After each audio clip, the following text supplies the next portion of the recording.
Pilot is one of the most popular fountain pen makers for good reason. There's just so much to like in Pilot's lineup, including the ingenious clicker capless, the vac-filling custom 823, or the gorgeous Roiro Urushi lacquered custom Urushi with that large semi-flex size 30 nib.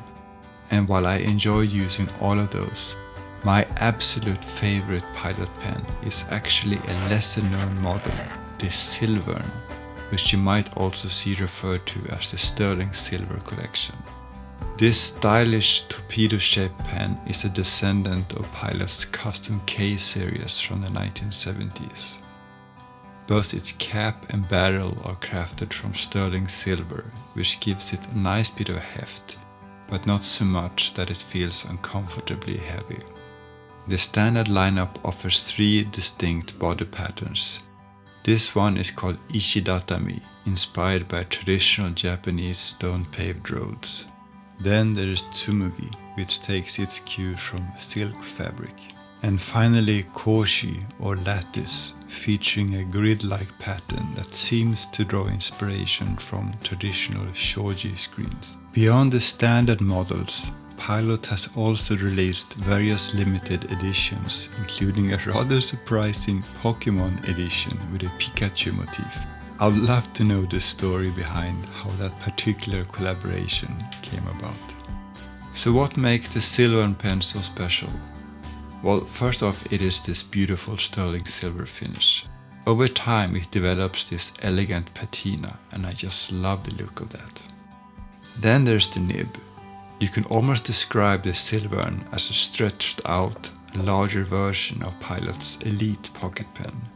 Both feature these beautiful inlaid nibs, but the Silvern's is larger and, I would say, feels a touch softer. There's just something inherently elegant about an inlaid nib. By the way, this particular Elite pen was made about half a century ago, and I'll probably do a separate video about it someday. Next up, the snap cap. Now, we often associate snap caps with entry-level pens, like say a Kakuno or a Preppy.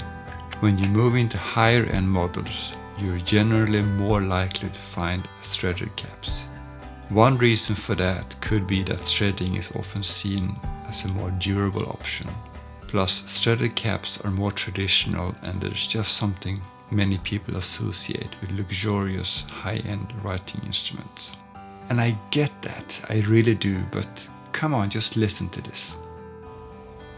It's so satisfying. I could seriously do this all day. It's not just about that sound and feel though. A snap cap is, in my opinion, often more practical. It's just faster to uncap. So yeah, I'm a big fan of snap caps, and this pen has one of the most satisfying ones I've come across. Now, as much as I adore the Silvern, it does have one drawback. It's just too short to fit Pilot's large capacity Con 70 push converter. Instead, you're stuck using this ridiculous Con 40, which, let's be honest, barely holds enough ink to get you through a decent writing session. You can use cartridges instead, of course, and that's generally what I do. Pilot's Iroshizuku cartridges are quite nice. It's not the most cost-effective or eco-friendly choice, true, but you can always clean out the refilled cartridges. All you need is a blunt syringe and a bit of patience. Then there's the price. Like many pen makers, Pilot has significantly raised prices recently, and that unfortunately includes this model. If we look back, in January of last year, the Silvern's price went from 55,000 to 66,000 yen. Then, just a few months later, Pilot bumped the price again, this time to a hefty 99,000 yen. At today's exchange rate, that's about $680, and retail prices in the US seem to be in a similar range. You can always look for ones second hand, of course, which is exactly what I did. It's not without its risks though. In fact, I had to get one of mine serviced because the nib wasn't set correctly. If you ever get a chance to attend a pen show and try one before you buy, that's definitely the ideal way to go. So yes, while it does have its shortcomings, the Silvern is one of my favorite and most used pens, and I genuinely think it might be one of the most underrated pens in Pilot's entire lineup. Which Pilot pen is your favorite? I'd love to hear about it in the comments below. If you enjoyed this video, please consider subscribing and giving it a thumbs up. Thanks for watching.